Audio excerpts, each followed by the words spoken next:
Coming up on this Monday edition of Daybreak, Korea's Prime Minister nominee apologizes for his controversial remarks about Korean women who were forced into sexual slavery for Japanese soldiers during World War II. President Park Geun-hye departs for a nearly week-long tour of Central Asia today. She will seek more business opportunities in the energy-rich region and promote her Eurasia Energy and Infrastructure Initiative. Plus, Korea indicates it will retaliate if the Japanese government waters down the 1993 Kono Statement, in which Tokyo acknowledged and apologized for its wartime system of sex slavery. Daybreak begins now.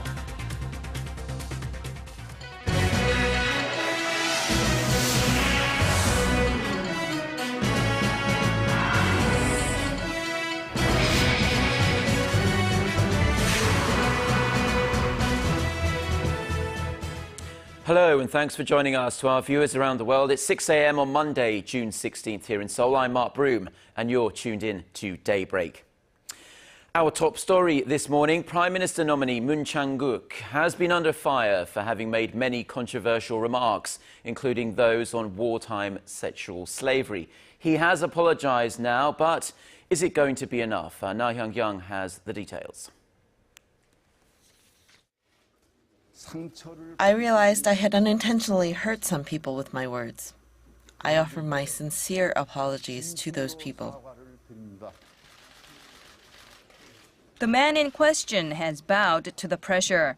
At a press conference Sunday, Prime Minister nominee Moon Chang-geuk, who is accused of having said things like Japan's colonization of Korea was the will of God, defended himself by saying that his view of history is no different from that of any other Korean, especially when it comes to Japan's wartime sexual slavery. I've emphasized that Japan needs to make sincere apologies. Japan's wartime sexual slavery is a clear act of a crime against humanity.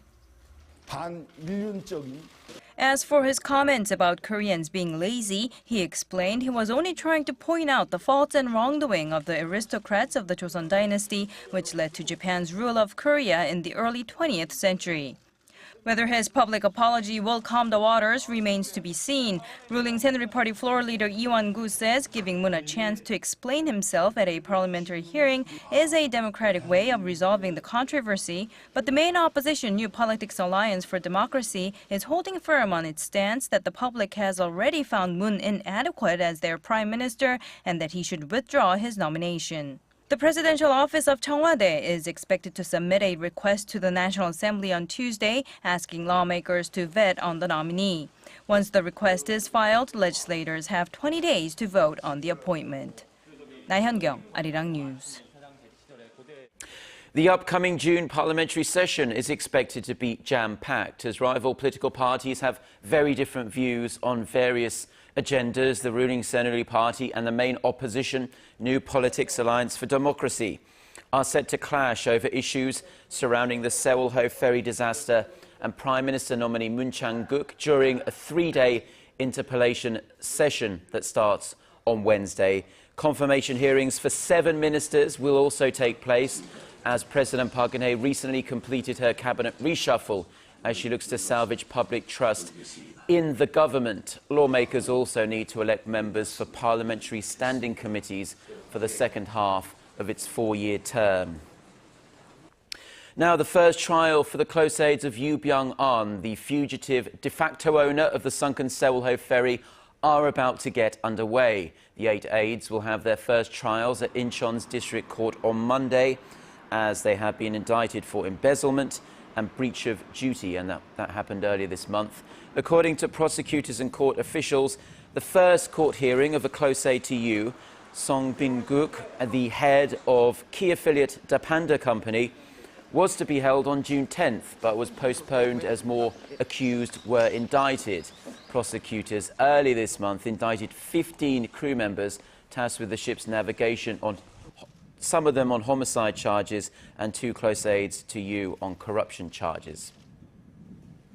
Now, President Park Geun-hye departs for a week-long visit to Central Asia on this Monday. The president will seek more business opportunities in the energy-rich region and promote her Eurasia Energy and Infrastructure Initiative. Choi Yu-sun gives us a preview of the presidential trip.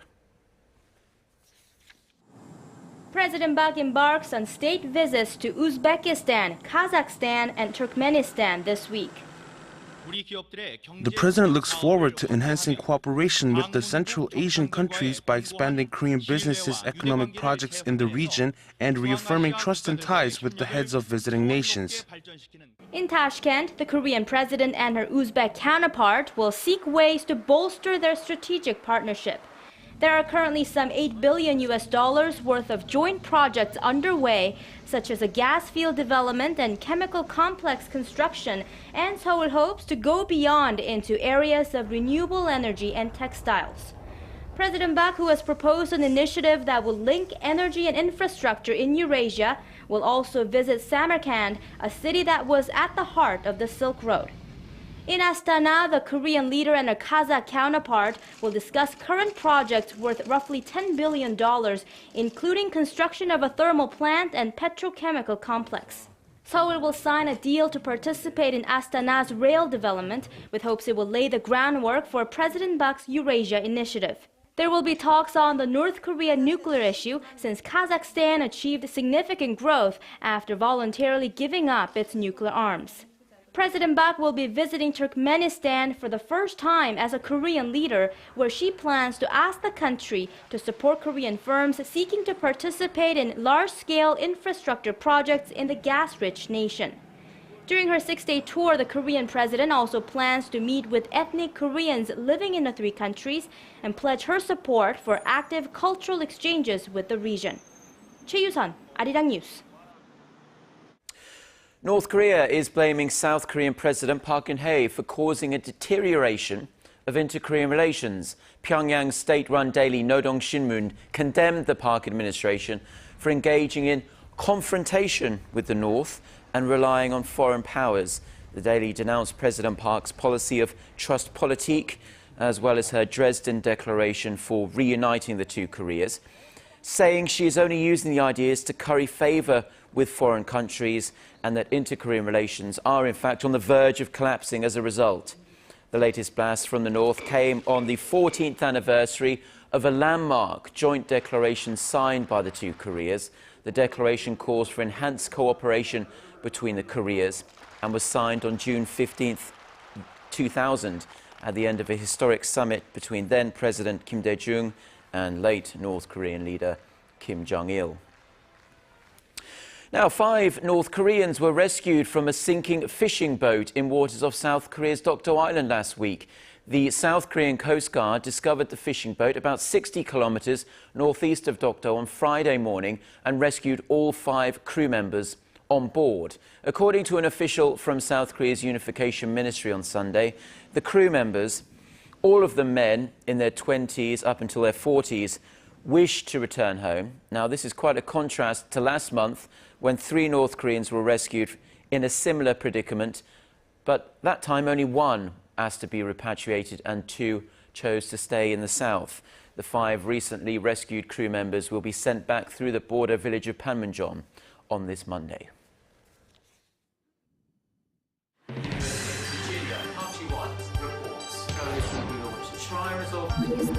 We start before the sun rises to bring you the latest stories out of Korea. We also lead the way with important global coverage. Stay on the pulse of what is happening with Daybreak.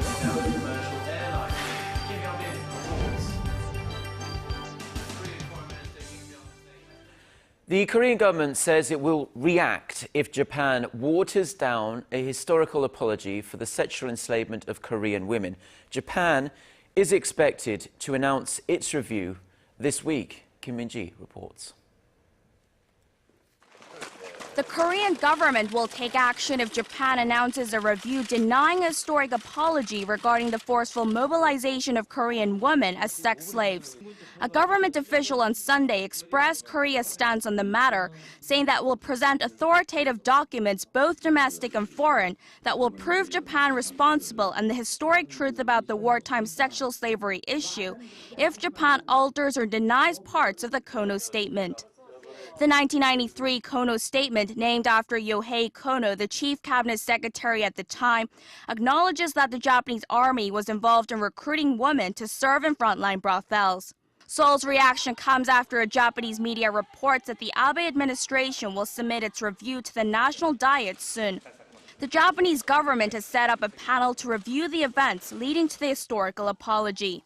The Korean official added that the Kono Statement was drawn up after an independent investigation by the Japanese government based on on-site inquiries, official documents, and testimonies from the victims of sexual slavery. Korea has long pressed Japan to address the grievances of victims of Japan's wartime sex slavery by offering a formal apology and providing them with compensation. Japan has refused to do so, saying the issue was resolved by a 1965 treaty. Time is running out for the 54 surviving Korean victims, whose average age is 88. 김민지, Arirang News. Japan and North Korea have begun to make arrangements for the next round of working-level talks on Pyongyang's abduction of Japanese citizens. Japanese government sources say the talks could take place late this month, as Pyongyang is expected to set up a special panel to reinvestigate its abductions of Japanese citizens by then. The latest move is part of a deal in which Pyongyang will investigate the abductions in exchange for sanctions relief from Tokyo. Japan plans to call on North Korea to investigate the whereabouts of 77 missing Japanese for whom abduction cannot be excluded as a possibility, as well as the 12 people who are officially recognized by Tokyo as abductees. Critics feel Japan is placing its relations with neighboring nations in jeopardy by pushing ahead with the deal. The Bank of Korea will not raise the key interest rate unless the country achieves a growth rate of 4%. This comes from the central bank's governor, Lee Ju-yeol. At a dinner with reporters recently, Lee made it clear that he was not hinting at a possible rate hike when he mentioned in April that it made sense to do so if the economy was recovering. Noting that economic conditions have changed since April, Lee said he will make decisions on the bank's policy direction after seeing the economic indicators next month. Now, when asked about the nominee for Finance Minister, Choi Kyung-hwan, the BOK chief said he didn't know Choi personally, adding that the central bank and the finance ministry should accept the fact that they both have different responsibilities and should respect those roles. Now, some T-shirts here in Korea are catching the eyes of shoppers with their very interesting designs. The designs are from pictures drawn by students with autism, and they are receiving rave reviews. Our Paulie reports. A selection of T-shirts at the supermarket grabbed the attention of a shopper. I'm here to buy clothes for my nephew. I'm going to buy him one of these T-shirts because the designs are unique and pretty. These T-shirts have all been designed by students with autism. From zebra patterns to animals playing football, the shirts display the uniqueness and creativity of each student. I feel the happiest when drawing. When I draw, I can see my future. A social enterprise has joined hands with a local supermarket to use these pictures in clothing designs. They say the pictures are of high standard and are also marketable. People with autism do face obstacles in society and communicating, but they have excellent visual abilities and concentration levels, so they are more likely to come up with creative designs. Another factor that has contributed positively is a rise in so-called share-sumers, or consumers that share. In this way, consumers can easily take part in sharing campaigns. I believe these types of campaigns will become a new social contribution model. If the T-shirt sales turn out to be successful, the designs will be used in other products such as cups, umbrellas, and stationery. Paul Yi, Arirang News.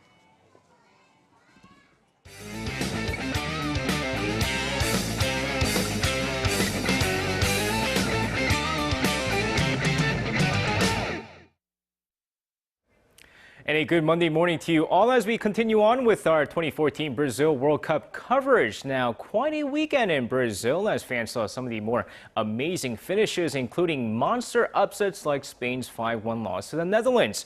But let's now take a look at some other wild finishes over the weekend. Now, of course, taking a look here, first off, we have Colombia. Even without their star footballer Falcao on the team, they're still able to demolish the Greek defense, easily taking the match 3-0 in their Group C matchup. But not the same with Uruguay, who struggled against Costa Rica without the presence of Luis Suarez, as Costa Rica looked to be the dark horse in Group D's group of death after beating Uruguay 3-1, despite being down 1-0 early on. Then, of course, the big matchup a lot of fans were looking forward to was the Italy-England match, where both sides went back and forth until Mario Balotelli gave Italy the 2-1 victory over England as Wayne Rooney continues to struggle during the World Cup. And last but not least, Japan, despite being up 1-0 early on against Ivory Coast, failed to hang on as Didier Drogba changed up the pace of the game after he came in as the Elephants rallied to win this one 2-1. Meanwhile, let's go over today's World Cup action, and it was exciting nonetheless as France took on Honduras, with France beating them 3-0. Meanwhile, let's take a look at Switzerland take on Ecuador. Now, quite an exciting match here as well, as Ecuador drew first blood in the 22nd minute of the match as Ener Valencia found the back of the net, giving Ecuador the early 1-0 lead. But just before the end of the first half, Edmir Mehmedi gets the equalizer in the 44th minute as both teams go into the second half tied 1-1. But in the second half, nothing much happening, as it looked like both teams will end the match with a point each, but Haris Seferovic in the 90+ 3 minutes sends one past the goalkeeper, and Switzerland runs away with 3 points with a 2-1 victory. And now moving over to the upcoming Korea-Russia match set to take place in a few days. And with the referee for the upcoming match all set, both nations might need to be a little cautious during the 90 minutes of play. Now, Nesta Pitana, who became a FIFA referee starting in 2010, will be calling his first World Cup match in the Korea-Russia match later this week. However, it seems like both nations will have to be cautious during this match, as the 39-year-old referee is known to give a lot of cards. Now, in the 4 World Cup qualification matches he was part of, he gave out a total of 24 yellow cards. Not only that, in the Argentinian League, he gave out a total of 138 yellow cards in 26 matches, averaging more than 6 cards per match. Meanwhile, Group H matchup between Korea and Russia will take place Tuesday, 7 p.m. local time. And now moving over to the Belgium national football team, this time another team that Team Korea will face off in their group stage matches. And it seems like injuries continue to be a problem for them going into their first match against Algeria. Now, Belgium already had an injury scare when Romelu Lukaku hurt himself during their tune-up match against Tunisia. Saw 2 more players get injured during practice as Divock Origi and Kevin De Bruyne went into the hospital after getting hurt. Both players injured their ankle after colliding with their teammates during training, but the team stated that they should be okay before their first match. And that's going to wrap it up for me. This has been SJ. Have a great rest of the day, and see you guys again for your sports needs.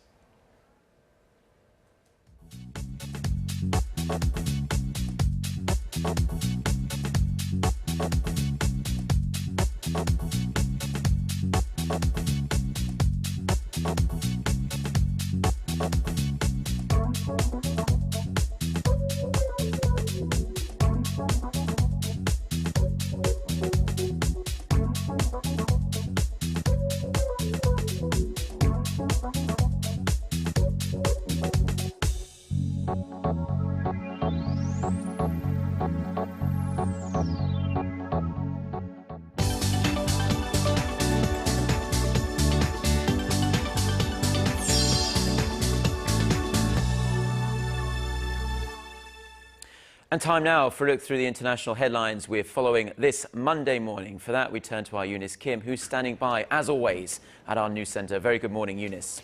Good morning to you, Mark. We begin in Iraq, where thousands are lining up to volunteer to fight the Sunni insurgency, taking a string of cities. This as the U.S. aircraft carrier is now on its way into the Persian Gulf. Here's Shin Se-min with more. U.S. Defense Secretary Chuck Hagel ordered the USS George H.W. Bush to the Persian Gulf on Saturday in case Washington decides to pursue a military option as Iraqi insurgents tighten their grip on the country. The Pentagon said in a statement the order will provide the commander-in-chief additional flexibility should military options be required to protect American lives, citizens, and interests in Iraq. U.S. President Barack Obama said Friday, however, that American troops will not be sent back into combat in Iraq, adding that American military aid will not solve the sectarian differences that have disturbed the region. Any action that we may take to provide assistance to Iraqi security forces has to be joined by a serious and sincere effort by Iraq's leaders to set aside sectarian differences, to promote stability, and account for the legitimate interests of all of Iraq's communities, and to continue to build the capacity of an effective security force. The order came after militants of the Islamic States in Iraq and the Levant, or ISIL, took over Mosul, the second largest city in Iraq, on Tuesday after seizing other key cities in the country. The group is working to establish an Islamist state that spans Iraq and Syria. In Seoul, the Korean government convened an emergency meeting Sunday to discuss the unfolding developments in Iraq. Topping the agenda was a possible negative effect on the Korean economy and the potential danger to Korean companies doing business in Iraq. Shin Se-min, Arirang News. Afghanistan has wrapped its second round of presidential elections in what would be the country's first democratic transfer of power in its history.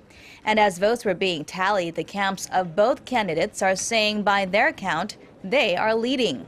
In the running to succeed President Hamid Karzai are Abdullah Abdullah, a former foreign minister and the clear frontrunner in the first round of the polls, and former World Bank economist Ashraf Ghani.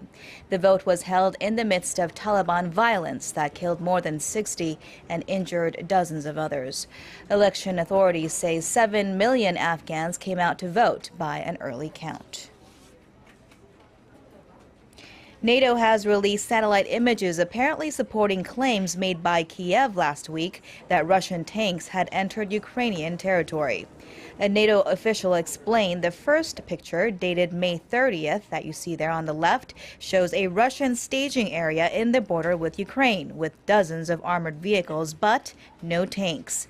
A full week later, the second picture shows most of those vehicles gone, possibly a result of a Russian pullback of forces there. And the third picture shows 10 battle tanks in place, dated last Wednesday, or one day before Ukrainian President Petro Poroshenko accused Moscow of moving tanks to cross into Ukraine. Meanwhile, NATO Secretary General Anders Fogh Rasmussen told a Spanish newspaper it is preparing help for Ukraine to defend itself and is considering long-term measures as well, though direct military involvement is not in the picture at the moment.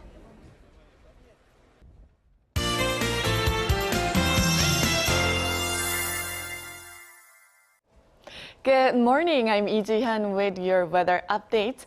The third week of June is kicking off under partly cloudy skies, and southern regions should notice increasing clouds as the day goes on. Also, patches of fog can cause headaches for morning commuters in the West Coast regions and inland areas this morning, so please drive with extra caution on your morning commute. And daily highs for today should be slightly lower than yesterday due to clouds coverage, but temperatures should continue to be on the warm side, and mercury levels here in the capital will rise to 29 degrees Celsius in the afternoon. With that in mind, let's take a closer look at those numbers. The low in Seoul is starting out at 18 and the high will rise to 29, while Daegu tops out at 31 and Gwangju and Busan should climb to 28 and 26 respectively. Now let's see how other regions are looking. It looks like down on Jeju should see a high of 23. Daejeon and Dokdo will reach 28 and 26, while Mount Kumgang tops out at 20. Well, that's all for now for Korea, and here's the international weather for viewers around the world.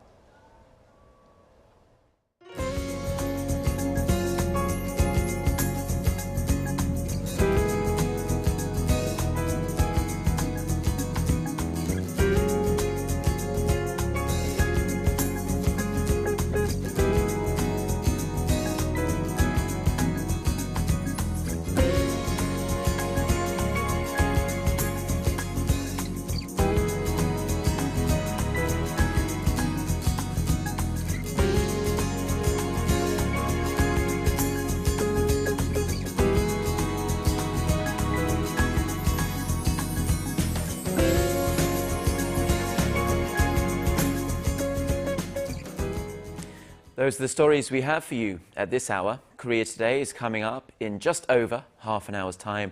We'll be back at the same time tomorrow. Until then, goodbye.